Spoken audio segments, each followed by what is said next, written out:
अब महायुद्ध शुरू हो चुका है। ईरान के हमले के बाद अब इजराइल ने ईरान पर बड़ा अटैक किया है। इस अटैक के बाद माना जा रहा है कि इजराइल ने बदला लेना शुरू कर दिया है। ये बदला कोई छोटा नहीं बल्कि इस हमले ने ईरान को अंदर तक दहला दिया है। इजराइल ने एक साथ ईरान के कई शहरों पर हमला कर दिया है। इस्फान इन्हीं शहरों में से एक है जहां पर इजराइल ने अटैक किया है। ईरान के इस्फान शहर के एयरपोर्ट पर जबरदस्त धमाका सुना गया है, जिसके बाद ऐसा माना जा रहा है कि इजराइल ने ईरान के न्यूक्लियर प्लांट पर अटैक किया है, क्योंकि इस्फान में ईरान की कई न्यूक्लियर साइट्स मौजूद है। नाटाजन ईरान के यूरेनियम प्रोग्राम का मुख्य हिस्सा है।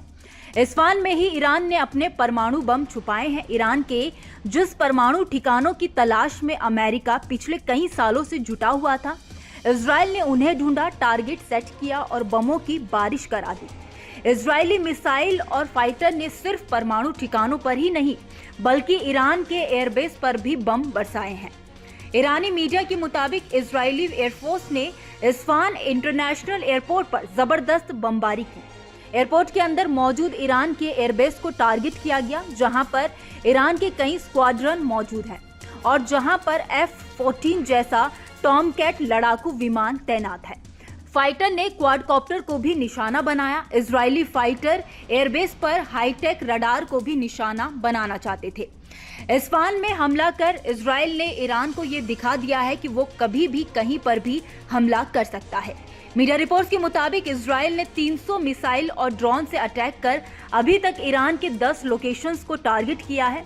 ईरान के अलावा इजराइल ने सीरिया और इराक में भी ईरान समर्थित गुटों के ठिकानों को निशाना बनाया है। ज्यादातर टारगेट में इजराइल ने यूएवी का इस्तेमाल किया है। इस हमले के बाद क्षेत्र में बड़ी जंग फैलने की संभावना जताई गई है। खतरे को देखते हुए ईरान ने अपनी सभी यात्री उड़ानें रद्द कर दी हैं। इजराइल ने यह हमला ऐसे समय पर किया है जब ईरान के विदेश मंत्री ने अमेरिका की धरती से इजराइल को खुली धमकी दी थी। उन्होंने कहा था कि अगर इजराइल ने जवाबी हमला किया तो उसका तत्काल और पूरी ताकत से जवाब दिया जाएगा। इस दावे की ठीक बाद इजराइल ने हमला करके अपनी ताकत को दिखा दिया है। इजराइल ने खुद ही इस हमले को अंजाम दिया है। इसमें अमेरिका शामिल नहीं था। हालांकि इजराइल ने इसकी सूचना अमेरिका को दे दी थी।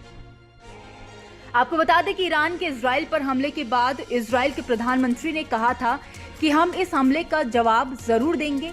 इजराइल वॉर कैबिनेट में हमले को लेकर पूर्ण सहमति नहीं बन पाई थी, लेकिन इजराइल ने एक हफ्ते के बाद हमले का जवाब दे दिया है। हालांकि अभी तक ईरान से किसी के हताहत होने की खबर नहीं आई है। ईरान मीडिया के मुताबिक देश में एयर डिफेंस सिस्टम को एक्टिव कर दिया गया है। इजराइल और ईरान का युद्ध अब खतरनाक होता जा रहा है।